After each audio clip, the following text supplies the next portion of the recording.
What I would like you to do is just introduce this fact. We're talking about death, but actually we're talking about the fact that Brahma has death, which is 300 trillion years, and we are given this span of maybe 70, 80 years, 90 years, 100 years, and we're meant to be doing all of this. He's got time. We haven't got time. So please, if you can bring that concept into this discussion. Yeah. Okay. And okay. So should we leave the heating on? No. People, will you speak louder? You can't hear me. Okay, sorry. Maybe if we try and switch these off then. Just try one at a time. No.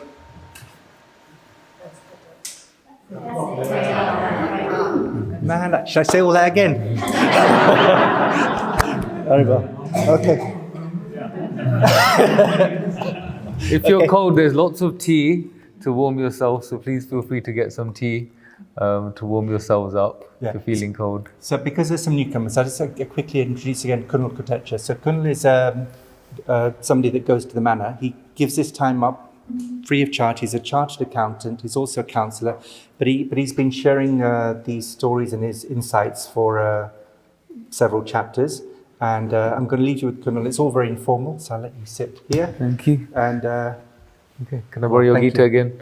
I'm so used to using your Bhagavad Gita. I feel that's what gives me good luck, because it's from you. So I'm glad somebody's using it. So. Hare Krishna, Jai Shri Krishna. So nice to be with everyone again. Just 1 week gap this time. It was nice that we got to meet again so soon after being together just last week.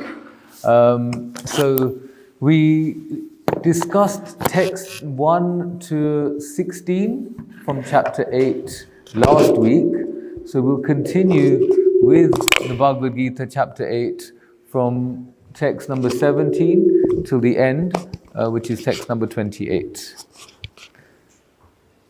It's very cold outside, and you still made the effort to come to hear the Bhagavad Gita, which is so nice. Often when we are leaving the house, it feels, but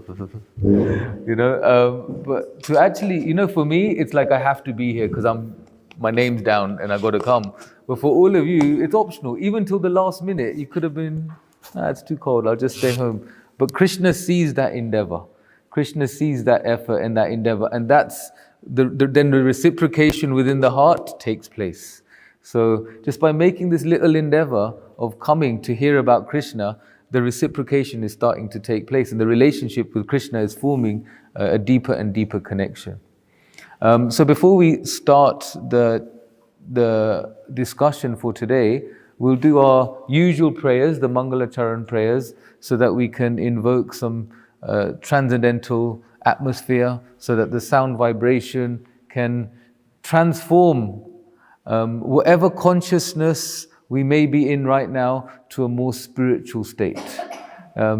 It's very important that our consciousness is ready to hear the transcendental literature, the conversation between Krishna and Arjuna, which is beyond the material world.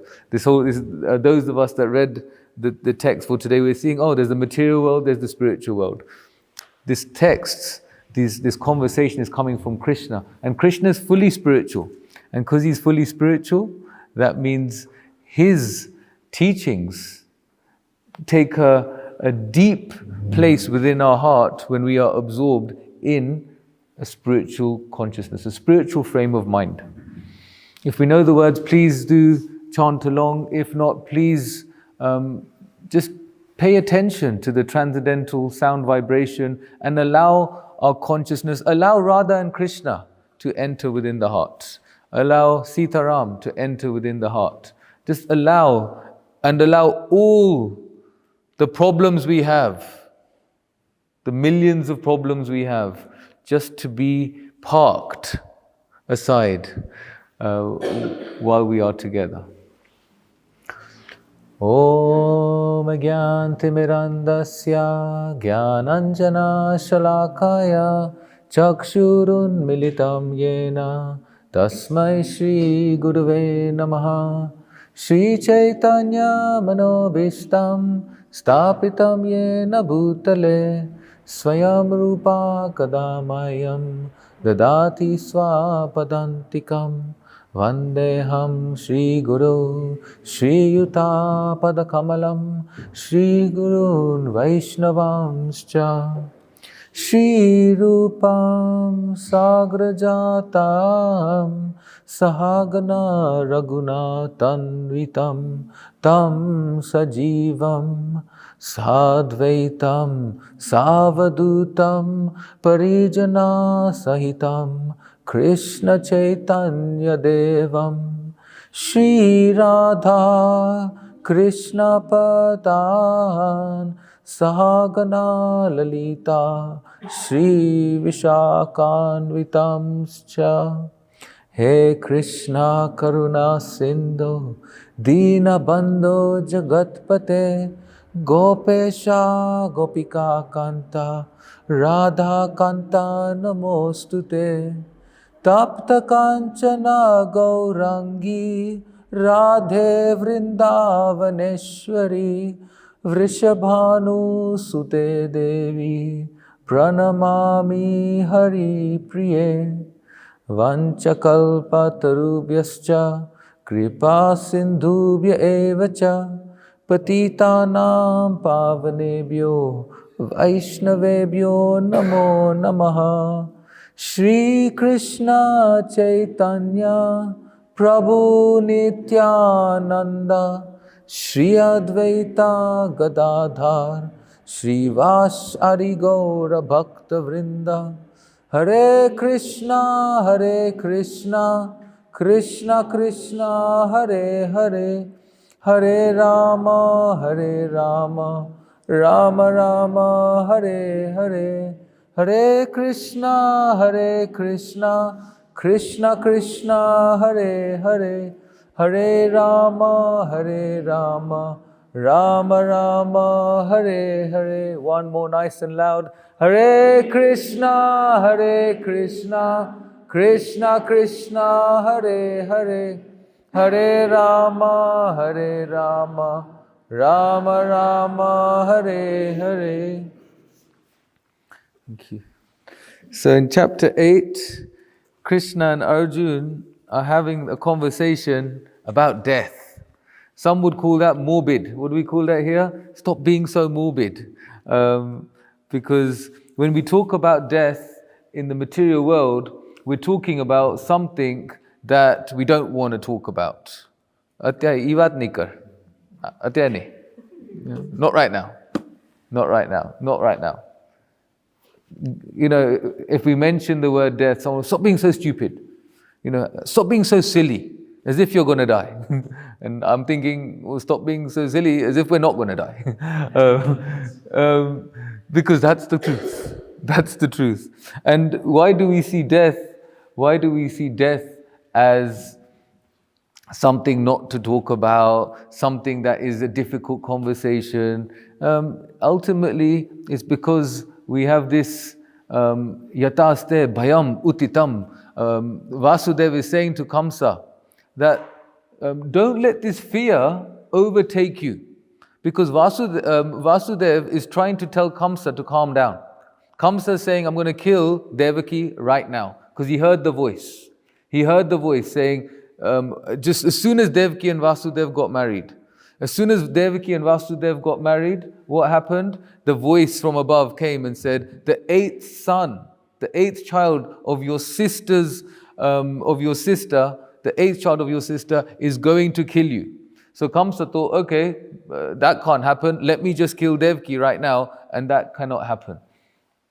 So Vasudeva had to pacify him. Vasudeva had to pacify him. Why? Because Kamsa was scared of his death. Kamsa was so scared that his death is approaching. So Vasudeva says to Kamsa, actually Sukadev Goswami explains in the Srimad Bhagavatam that Vasudeva, he was not disturbed. Vasudeva Mahabhaga, Vasudeva was not full of anxiety. He was not overtaken by this. And he just said, Uvacha Prashantavyan, that he then pacified Kamsa.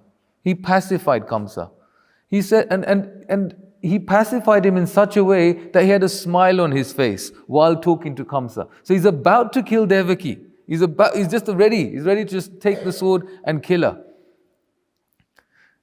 And Vasudev, his mind did start to go. Sukadev Goswami in the Bhagavatam explains that his mind did start to go. But Vihasan idam abravit, he spoke with a smile on his face. He spoke with a smile on his face. And he said to Kamsa that don't worry. I will give you Sarvan Putra Payishyecha. I'll give you these children. As soon as a child is born from Devaki, I'll give you the child. Yataste bhayam uttitam. And then don't let this bhayam, this fear, overcome you. Don't let this fear overtake you. Because this fear of death is universally common. It's universally common. And the more we are distant from spirituality, the greater the fear of death.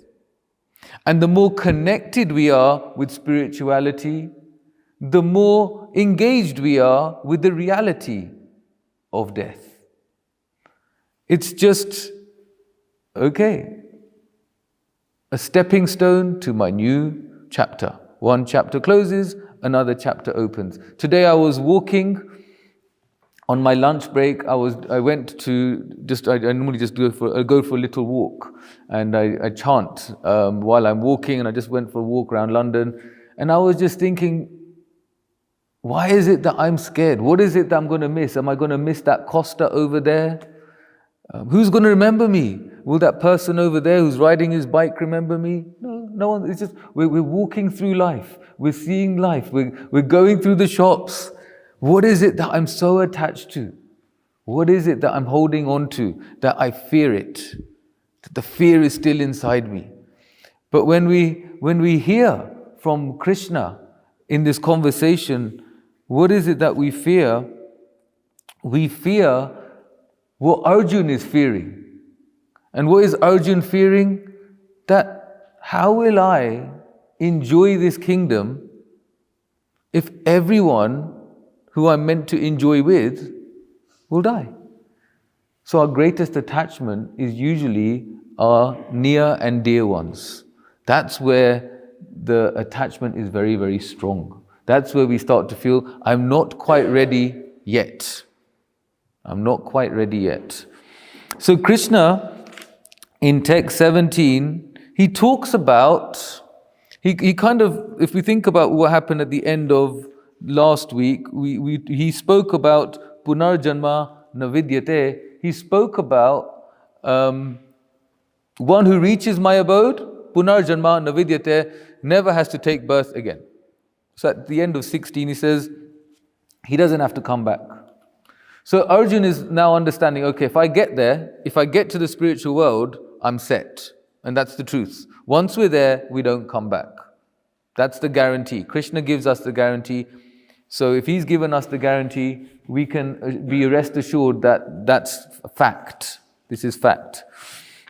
And then in text 17, can someone read text 17? Anyone want to read text 17? Yes, Snabba. By human calculation, 1,000 ages taken together form the duration of Brahma's one day, and such also is the duration of his night. Thank you very much. Sahasra Yuga Paryantam. So Krishna is talking about yugas. Now yuga has different meanings, but ultimately the word yuga means a period of time. And it's not necessarily, the period of time can be different, but it's a healthy, what should we say, a long stretch of time is a yuga. So we have different yugas, Satya Yuga, Dwapara Yuga, Treta Yuga, and Kali Yuga. Right now we're in Kali Yuga, the age of quarrel and hypocrisy. So two things symptomatic of this world. There's a quarrel at any moment and there's hypocrisy everywhere. So in Kali, in this text, Krishna is explaining that one of Brahma's days is 1,000 Chatur Yugas. It's like, wow. So one yuga, one Chatur Yuga, Chatur means 4. So one Chatur Yuga is a Yuga cycle. That's a Yuga cycle. So we have Sattva Yuga, Treta Yuga. So actually Srila Prabhupada in the purport explains. So we have Sattva Yuga, which is 1.728 million years. Treta Yuga, 1.296 million years. Dwarpa Yuga, 864,000 years. And Kali Yuga, which is where we're at right now, 432,000 years. So this is one Chatur Yuga. One Chatur Yuga. And then 1,000 of these is Brahma's day. And 1,000 of those Chatur Yugas is Brahma's night. And Brahma lives for 100 of such years. And as Divyesh Bhai was explaining, that means Brahma lives in our calculations for 311 trillion and 40 billion years. That is Brahma's life. It's just inconceivable. Sometimes we don't even know what a trillion is. Like we hear, who's going to be the world's first trillionaire? It's just a concept. And imagine, we can't really even gather a million years. Like the thought of a million years is just like, it's a lot. Even the thought of 1,000 years, that's just a lot. Like, it's just a lot. And then when we talk about, once it gets to 311 trillion and 40 billion, it's just beyond the material conception. We can't really understand it conceptually. But one thing we can understand is that it's a lot. It's many, many years. And it sounds like, to us, it sounds like forever. If someone said to you, Hina Ben, you're going to live 311 trillion and 40 billion years, you'll be like, woohoo, I'm immortal. But that's what it means, doesn't it? To us, it means we're immortal.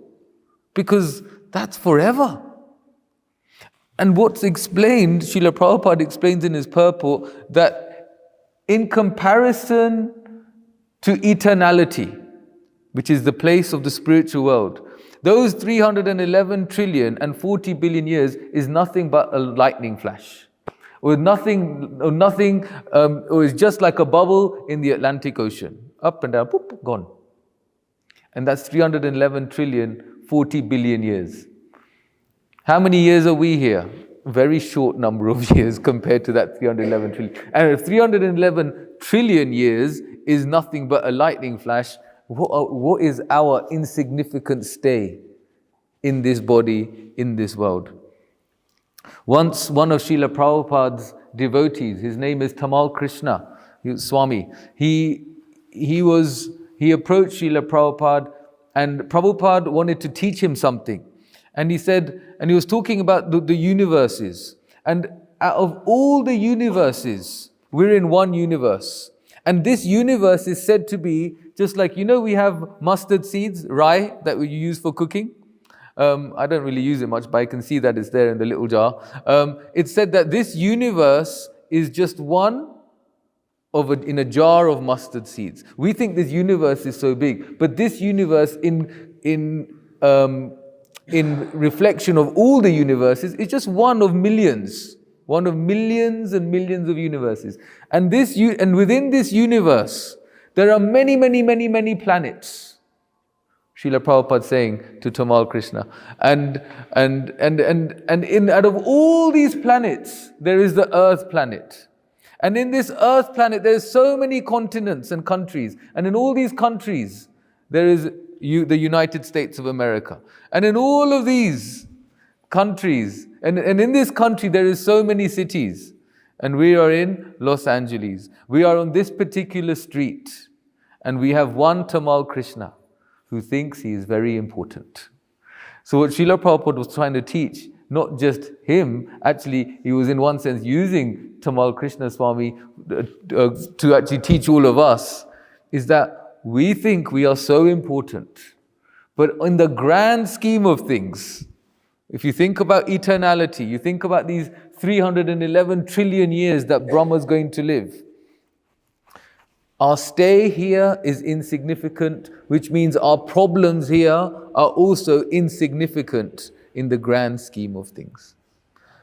All our problems, all our difficulties, all the things that we think are desperately important to get done when they need to get done, in the grand scheme of things, are not so significant, are not so important. Sometimes the problems can wait, and sometimes the problems need to be addressed. But we need to use our intelligence to understand which problem to deal with at what time. Because if we get obsessed with a problem, we lose focus on what can really give us deep spiritual grounding. And the problems come sometimes just to distract us, just to test us. Passing life's tests. One of life's tests is knowing when to get involved with something and when to leave something alone. Sometimes we worry about things we can't change. So what can we do?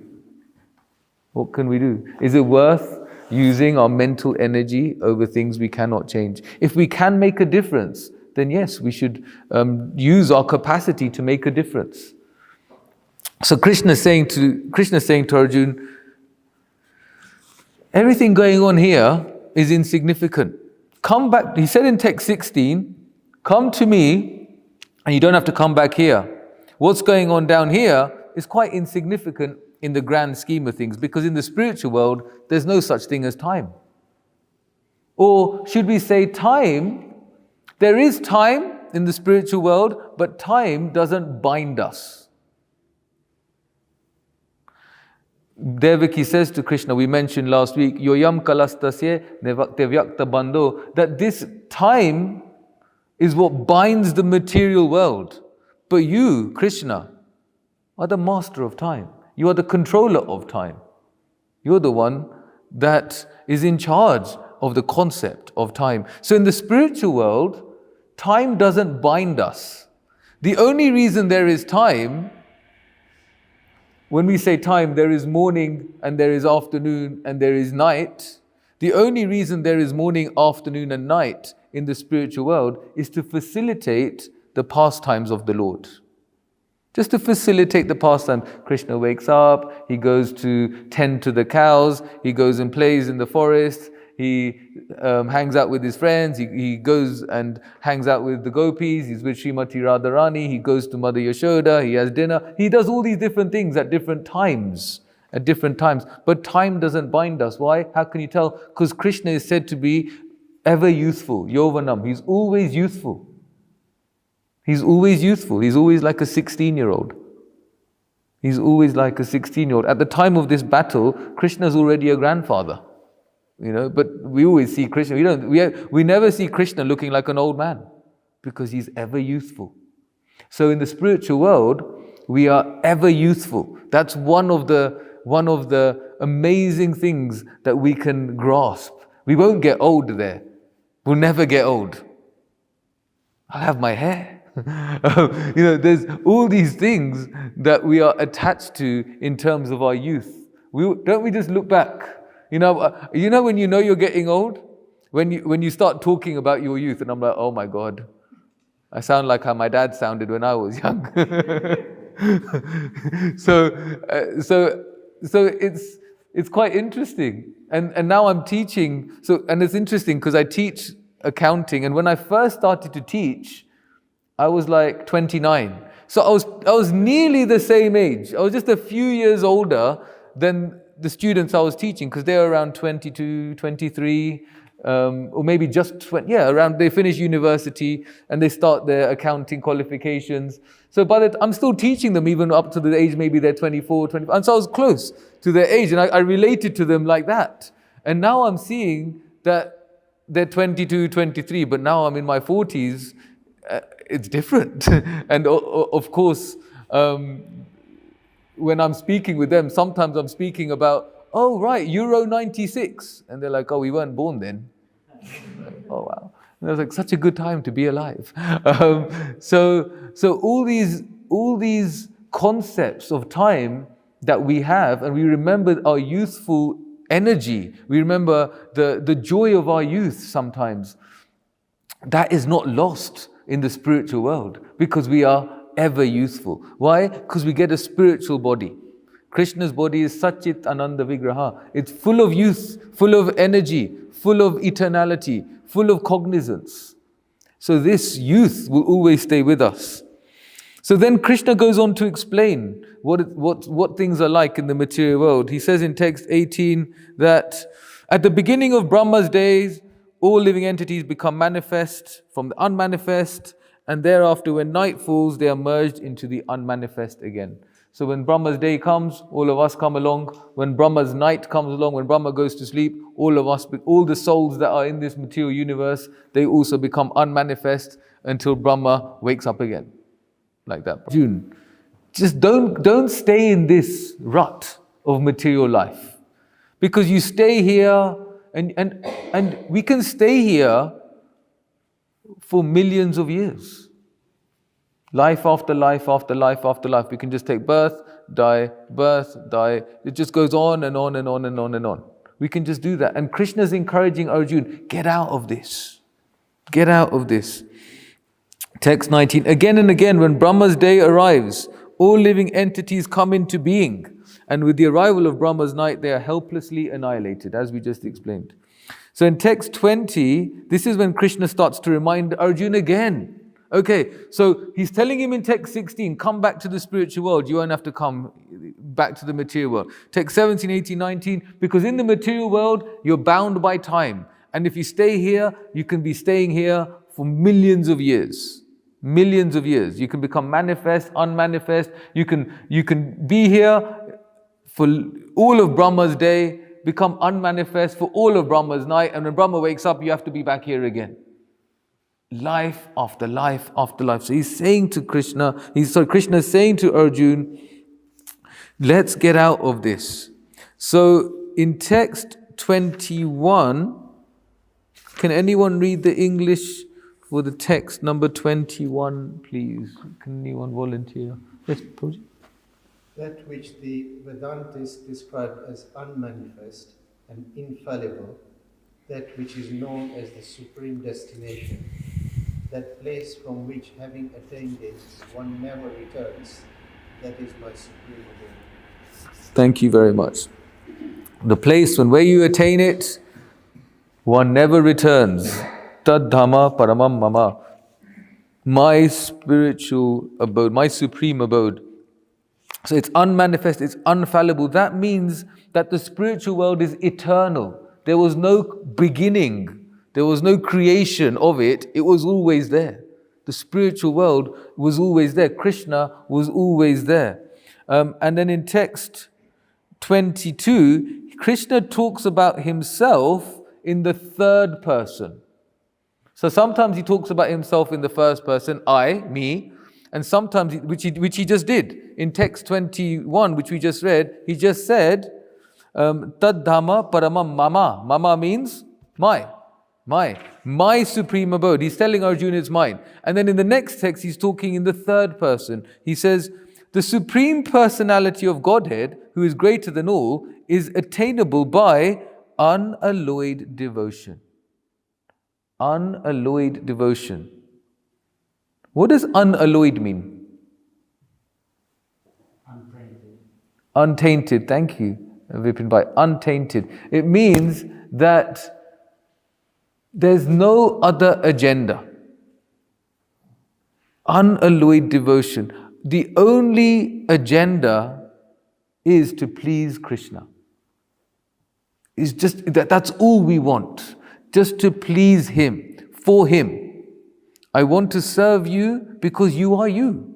You are beautiful. You're playing this flute. You sit in a certain way. You walk in a certain way. You're just beautiful. And I'm just so devoted to you and I'm so connected to you that I am just going to give my life to your seva.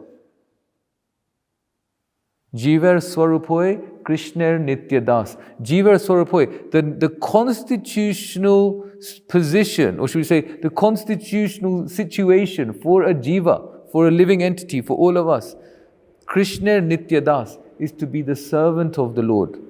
Sometimes when we hear the word servant, we have some sort of negative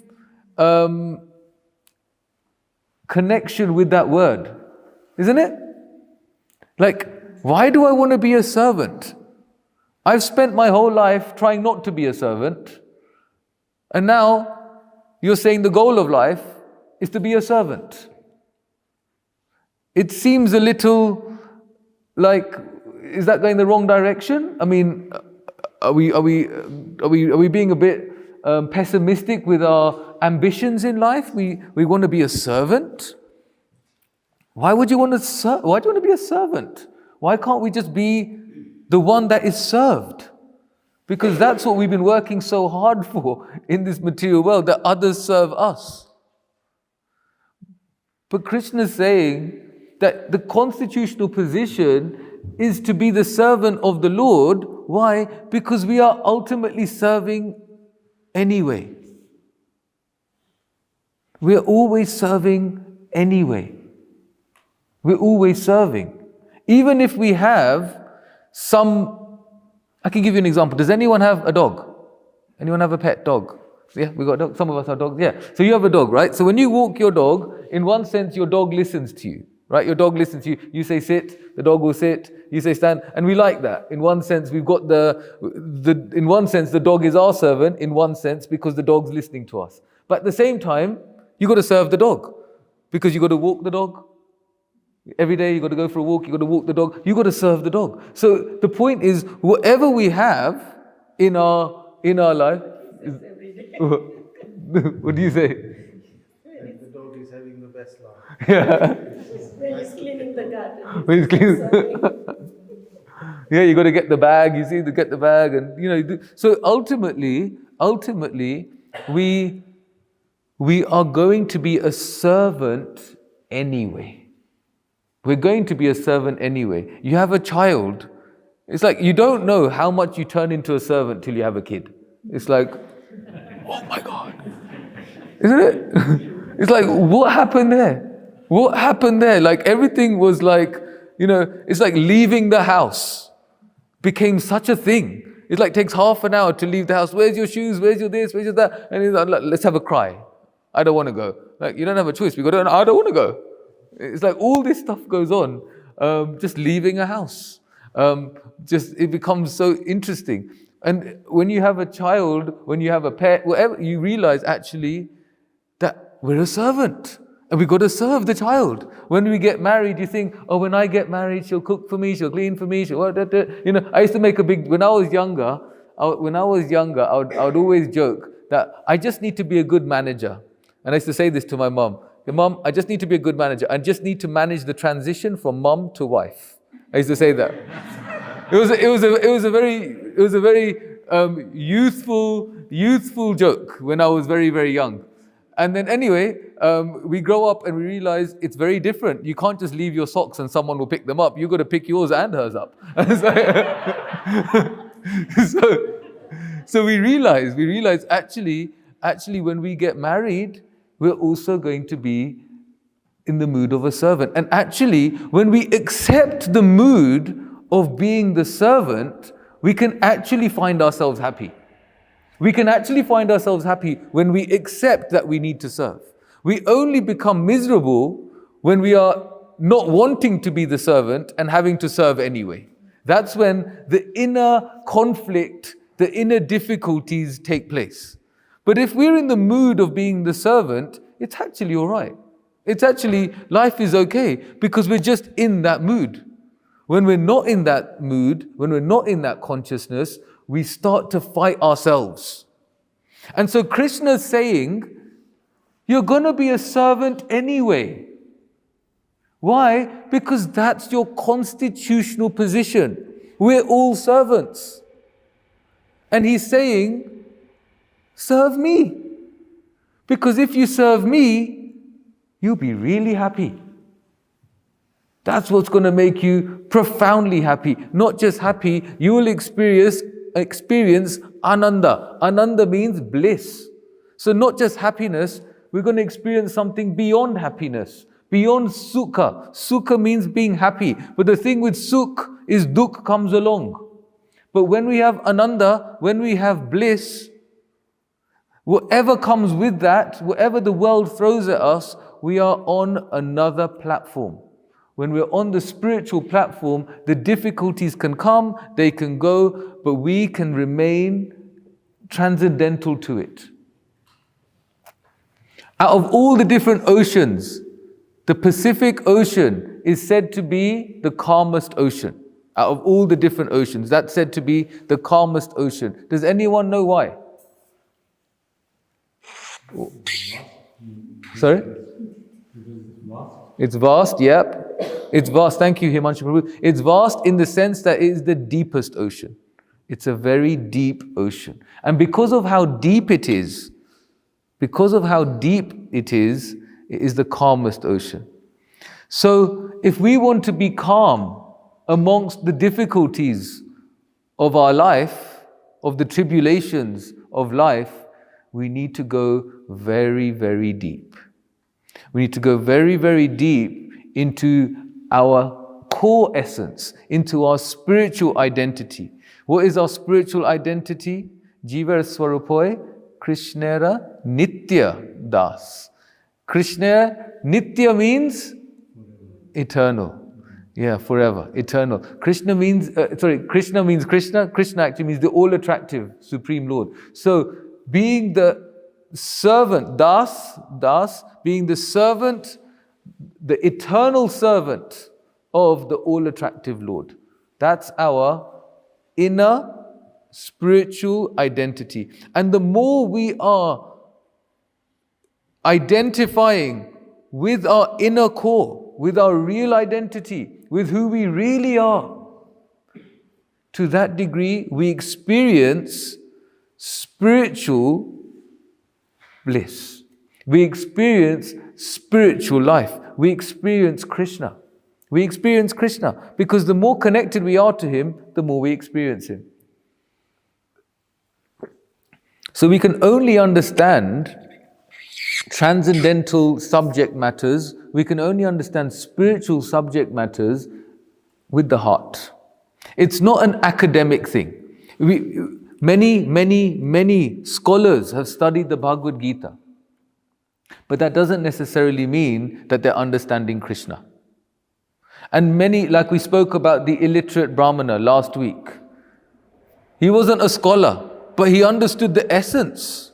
He understood the essence of the Gita. Why? Because he understood Krishna.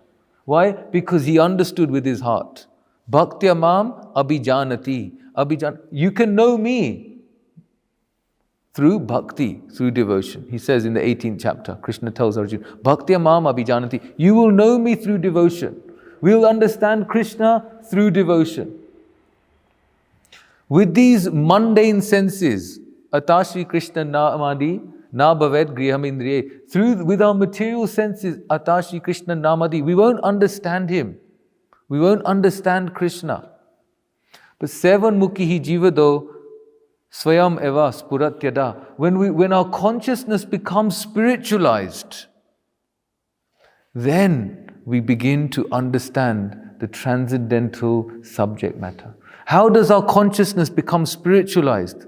By engaging the indriye, the senses that are so used to just trying to please oneself. But by engaging the senses in the service of the Lord. When we engage our senses in the Lord's seva, then what happens? We become spiritualized. When iron goes into fire, when you have an iron rod and you put it in fire, what happens to the iron rod? It turns into fire. It turns into fire. So when we use these senses are like the iron rod. But when we put it in the fire of spirituality, then the senses become spiritualized. The senses become spiritualized. And then we can understand Krishna. Then we can understand the teachings. We don't need to be a scholar. We don't need to understand Sanskrit to understand Krishna. We don't need to understand academically the Bhagavad Gita. Krishna is interested in the heart. He's a heart guy. He's into the heart. He's not so worried about your bank balance, what position you have at work, what promotion you got, what car you drive, where you live. All these things, to Krishna, so what? The reality is that we just spoke about, wherever we do live, we're just there for a little while anyway. Whichever car we do drive, it's just there for a little while anyway. And whatever we have, ultimately, it's our destiny. It's our destiny. When Vasudeva and Nanda Maharaj were speaking, so when we were discussing last week, Nanda Maharaj went to Mathura to pay his tax to Kamsa, and on his way back, he met with Vasudeva. And when he met with Vasudeva, they were discussing many different topics. And what they were discussing is this concept of destiny. This concept of destiny. And when they were discussing this concept of destiny and the good things that can happen and the bad things that can happen, and ultimately what happened to Vasudeva was he lost his children. Those 6 children, Kamsa just killed them. They were born, they were taken to Kamsa, and Kamsa killed them. And the discussion they had, that when we can understand that this is all adrishtam atmanam tattva, that the truth of everything that happens to the person is destiny. Yo Veda na samuyati, one who has knowledge, one who has the Veda, the understanding that all of this is our destiny. Yo Veda na samuyati, that person is not disturbed. When we can understand whatever we have is destiny. Krishna's given us whatever facility we have, whatever wealth we have, whatever relationships we have, whatever family we have. This has all been given to us by Krishna. And it's up to us to use what we have in the service of the Lord. And if we use the facility that's been given to us in the service of the Lord, what are we doing? We are putting that iron rod in the fire. We're putting that iron rod in the fire. And to the extent we take all the facility and we try and enjoy it for ourselves, the iron remains iron. And when we're trying to enjoy it for ourselves, we may be coloring it in. You might be coloring it gold. You might be coloring it gold, but it's not really gold. Gold color doesn't mean it's gold. But if we put it in fire, if we put it in the fire of spirituality, then what starts to happen? The heart starts to heat up. The heart starts to heat up. It melts away. It melts away all the anarthas. The anarthas are all the unwanted things in the heart. So when it melts away the unwanted things in the heart, it gets rid of the envy. It gets rid of the pride. It gets rid of the arrogance. It gets rid of the jealousy. It gets rid of the gossiping. It gets rid of all the comparison we do with others. And when it gets rid of all of that, what are we left with? We're left with a pure heart. And that pure heart is ready to be with Krishna 24 hours a day. So, in the next few texts, I never know what time it is. Okay, still all right for time.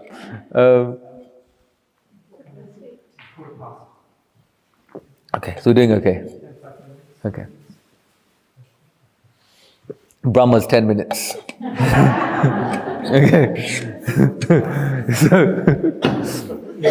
So in text 23 onwards, Krishna is explaining to Arjun. Krishna is explaining to Arjun in text 23 onwards the different times someone can pass away that can be auspicious or inauspicious. And so he says in text 24 that passing away from the world during the influence of the fiery god in the light at an auspicious moment of the day, during the fortnight of the waxing moon, or during the 6 months when the sun travels in the north. That is auspicious. And then in the next text, he talks about what is also inauspicious. And what we can see that, and so in text 26, he says, when one passes in light, he does not come back, but when one passes in darkness, he returns. So he's saying in text 24, 25, 26, what's an auspicious time to leave the world, to die, and what's an inauspicious time. But this is for the yogi.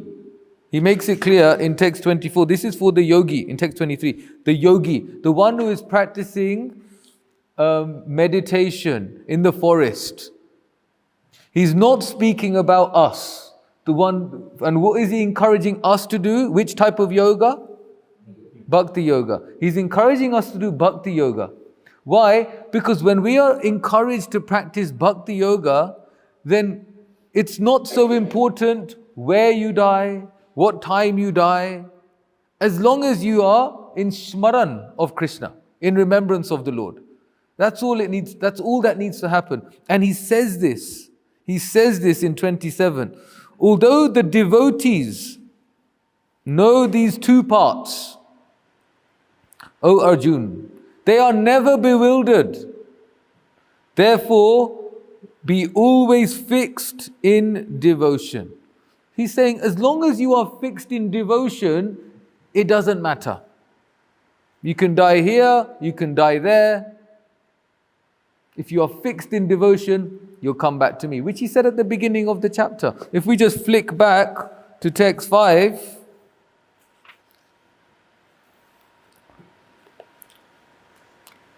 can someone just flick back to text 5 and just read text 5, please? Hinaman, yep. And whoever at the end of his life quits his body remembering me alone, at once attains my nature, of this there is no doubt. Thank you. So, as long as we remember him at the end of life, we go back to Krishna. As long as we remember him. That's all we've got to do. And how are we going to remember him? By remembering him throughout our life. When Mother Yashoda was churning the butter for Krishna, she's churning the butter. She's churning the butter. She's churning the butter. Dadi nimantane kale. It said, while she's churning the butter, smaranti tanyagayata.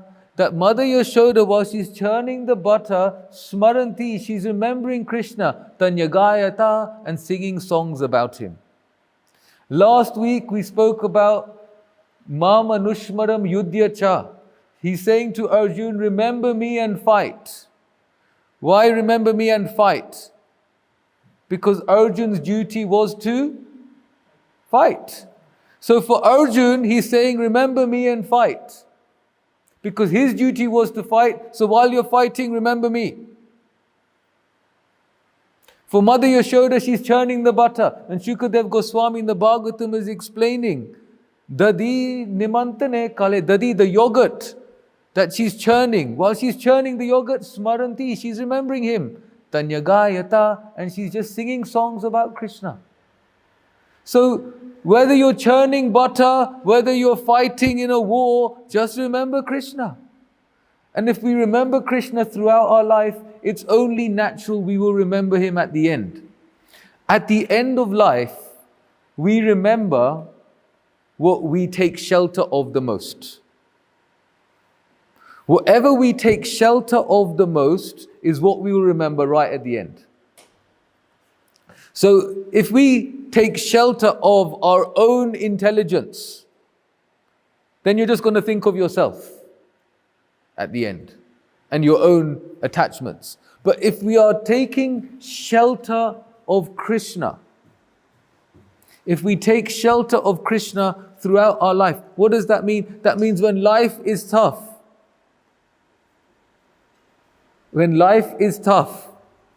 where are we taking shelter? When Nanda Maharaj, after speaking to Vasudev, he's coming back to Gokul.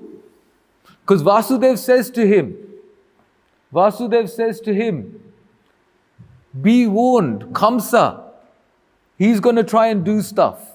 And while Nanda Maharaj is walking back to Gokul, is getting back to Gokul from Mathura, it's said in the Bhagavatam, Harim Jagama Sharanam. Nanda has taken shelter of the Supreme Lord Hari. He's taking shelter, why? Because he knows that there is going to be forthcoming disturbances.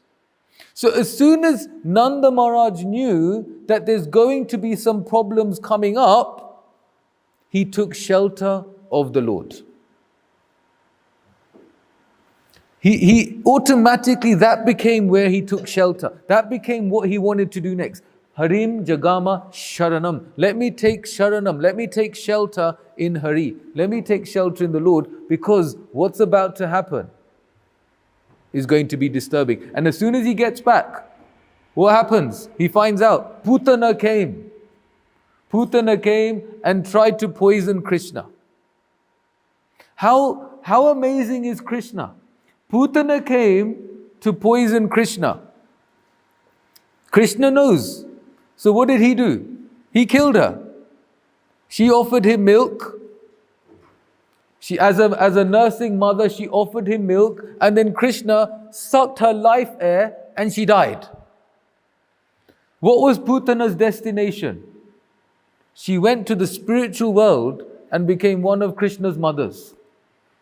So imagine, this is how nice Krishna is to someone that wants to kill him.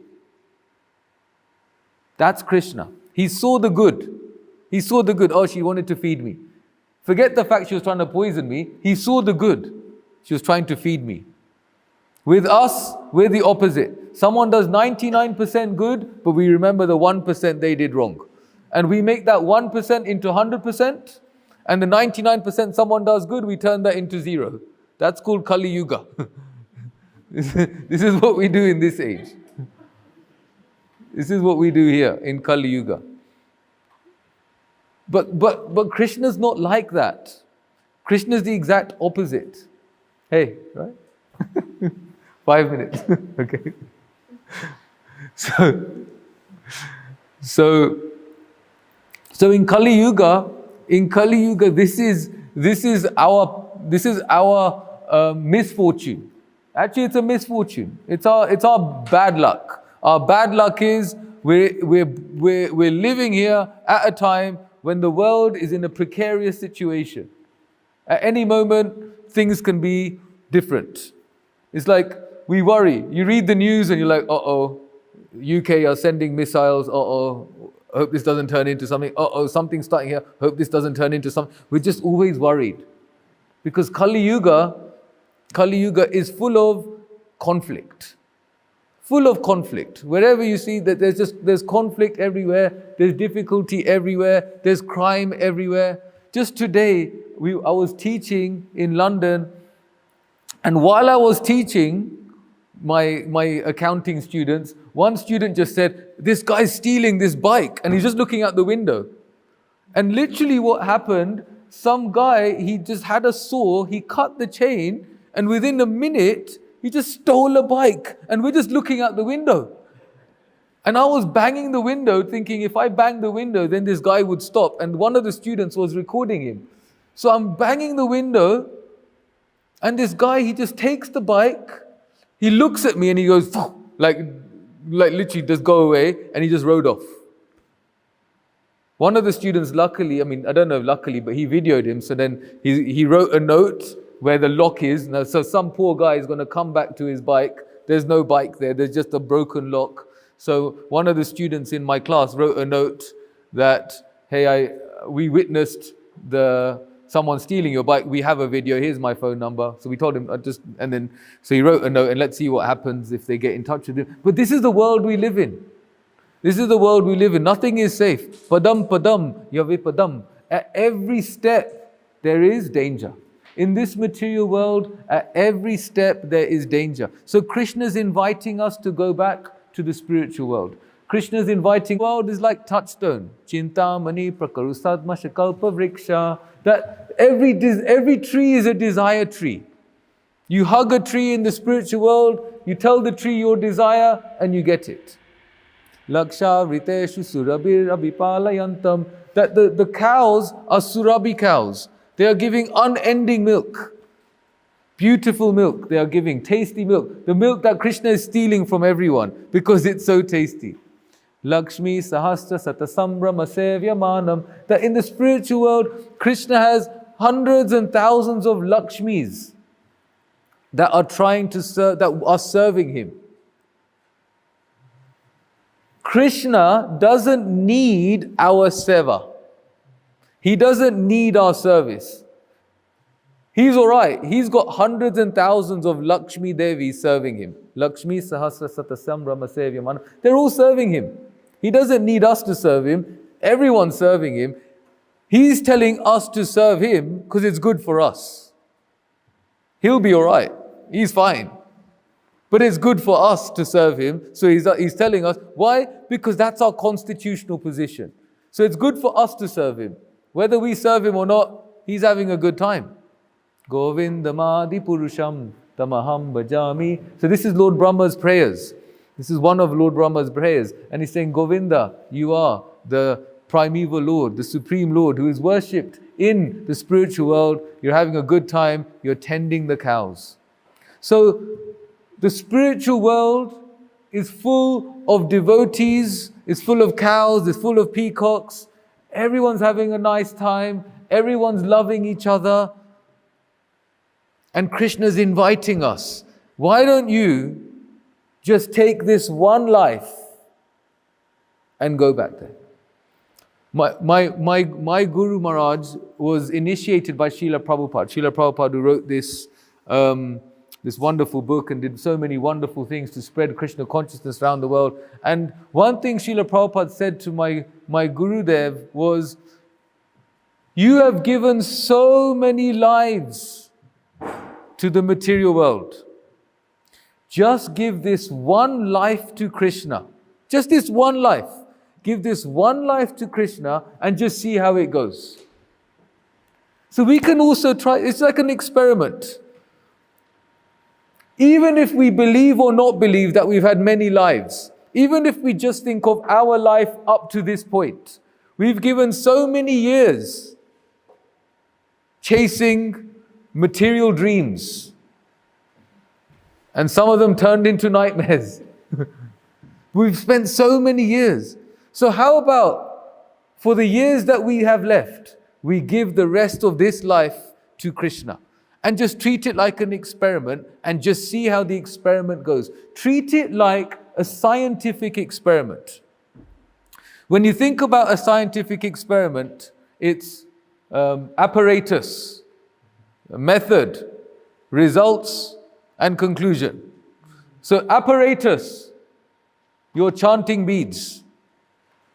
Method, chant Hare Krishna 1 round every day, 10 minutes a day. Chant the mantra, Hare Krishna, Krishna Krishna, Hare Hare, Hare Rama, Rama Rama, Hare Hare. That's the method. Every day, without fail, commit to chanting this mantra. Result, see for yourself how your life changes.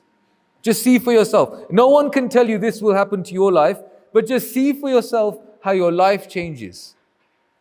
Conclusion, we will find out at the time of death, when we pass the test. And that's the conclusion. The conclusion is, we'll pass life's test if we take on this scientific experiment. So we'll finish here. Thank you all so much for your attention. Krishna finishes this text, in text 28, he says, simply by performing devotional service, he reaches the supreme eternal abode. And what he says is really fascinating. He says, a person who accepts the path of devotional service. This is really fascinating. It's amazing. It makes us wonder where we should spend our time. He is not bereft of the results from studying the Vedas, performing sacrifice, undergoing tapasya, the austerities, giving charity, pursuing philosophical activities, pursuing fruitive activities. Everything, all of these things can be achieved by one who accepts the path of devotional service. So this path of bhakti is a fast track. It's the fast track. And the method is chant Hare Krishna. Just do that and let everything else happen. What else do we need to do? Once we chant, Krishna guides us from within. How much to read, how much seva to do, where to go, who to hang around with, what friends to keep, what friends not to keep, which events should you go to, this is the event we should go to, which events should we not go to, everything. Krishna guides us from within. So let's do the result. Let's take up Krishna's invitation. Let's take up the method and let's find the result for ourselves. Thank you so much. I could keep going on and on, but Divya is by standing now, so I'm getting nervous. Thank you so much. Thank you. Thank you for your kind patience with me. Sorry for thank you for going on and on. Apologies. encouraging everyone to take on the invitation. Any questions or comments from anyone? Stuns out. So if everything is destination, everything's written, everything is going to happen the way it's going to happen, do we have anything in our hands then? Do we have anything in our hands? In our hands, yeah. So the question was, if everything is destiny, if everything is written, do we have anything in our hands? Is there any point doing anything if everything is written? Is that what you mean? Yeah. So the thing is, even though Krishna knows our destiny, Krishna knows the future. It says he knows the past and the present and the future. Now, but the thing is, we don't know it. We don't know it. So everything we do does make a difference. The fact that Krishna knows what we're going to do, so Krishna knows what we'll do tomorrow, and he knows what the result will be from what we do tomorrow. But the thing is, we are still in control of what we do tomorrow. So even though Krishna knows our destiny, that doesn't change the fact that we still got to go out and be the best version of ourselves. So it's two different things. One is think of it like this. Krishna is the supreme controller, but he's not the sole controller. We are one of the controllers. He's the supreme controller, he knows everything. But we are also one of the controllers. So yes, we have to do the best we can, and therefore the better results will come. And Krishna already knows what we're going to do. But the fact that he knows shouldn't stop us trying to do the best. Does that make sense? It's a bit technical, it's a bit subtle, but that's if it makes sense. Yeah? Thank you. Hare Krishna. Yes, Mataji. Hare Krishna. I'm referring to 8.19, where in the explanation it says, when Brahma's life is finished, they are all annihilated and remain unmanifest for millions and millions of years. And when Brahma is born again in another millennium, they are again manifest. What does that supposed to mean? Yeah, that means that we merge into the body of Mahavishnu. And then when the time of awakening comes, then we come back here. So we're all, whoever's still here at that time, it's like you go into a deep slumber. You go into a deep slumber, and when the time is meant for manifestation again, because we've still got karma, because we haven't finished our karma in the material world, we still have to come back and still live it out. We can only go back to the spiritual world when we've gone beyond our karma. So that's why it's important to try and pass life's tests in this life. Does that make sense? Thank you. Hare Krishna. Veena Ben, yes. Hare Krishna. Yeah. You know, text 5 says that if we remember Krishna at the very last minute, we can go back. So what happens if somehow we fail? We want to go back, but at the last breath, because we're in pain, we can't remember him. Yeah. So what happens in that situation? Thank you. Yeah, good question. So Beena Ben was asking, what if we have been remembering Krishna our whole life, but then at the last moment, because we're in so much pain, we forget Krishna? Then what happens? Will Krishna still take us back? Was that your question? Yeah. So Krishna is not so technical. He's not like, it's not like a technical thing. At that moment, what happened?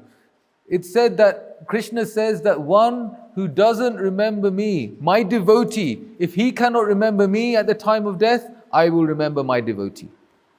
So there is no fear in terms of technicality, because Krishna is a person not of the head, but of the heart. He's a person of the heart. If he knows your heart, he knows your intention. If you love him, you'll be remembering him. And if you can't remember him at that last second, he'll be remembering you, because he's in that relationship. It's not a one-way thing. Krishna is not someone or something we are trying to achieve. Krishna is a person we want to receive in the heart. We're not trying to achieve him. We're just trying to open up our hearts so that we can receive him. So just keep the heart open, keep it ready for Krishna, and just receive him, and he'll take us. We don't have to be so stressed out at the time of death. We don't have to be stressed out. Enough, it's going to be hard enough without having tension. Oh, Krishna ne yaad karwanu, just let the heart be with Krishna, and he'll do the rest. Yeah. He'll do it. Thank you. Hare Krishna. Perfect, okay. Anyone else have any comments or questions that they'd like to ask? So no, perfect. So we're grateful for the questions, because I think the questions also enliven the discussion. We're very grateful to Kunal and grateful to all of you to come. Just a couple of special thanks. Can everyone hear me first? Because I've got a quiet voice. So I'm just reminding everyone, next time round when we do the invite, we're going to be doing a poll. We're going to see how it goes, and it'll be yes, no, yes +1, yes +2, yes +3, and we're going to stop there and we're going to see how it goes. Today, we're also very grateful for all the people at the back helping out as usual, but especially Ashit and Neha, who have kindly sponsored the prasadam, because I know most of us don't come for the prasadam, we're just there. So, but we're really grateful for everything. And the reason, thank you. And the reason, many reasons for doing prasadam, but one of the other reasons is a very good friend of mine has recently had a milestone birthday. I think it was your 16th birthday, is that right? So Ashit is celebrating his 16th birthday, so courtesy of his 16th birthday, we're getting all of this. So Ashit, thank you. Haribol. Okay, Haribol.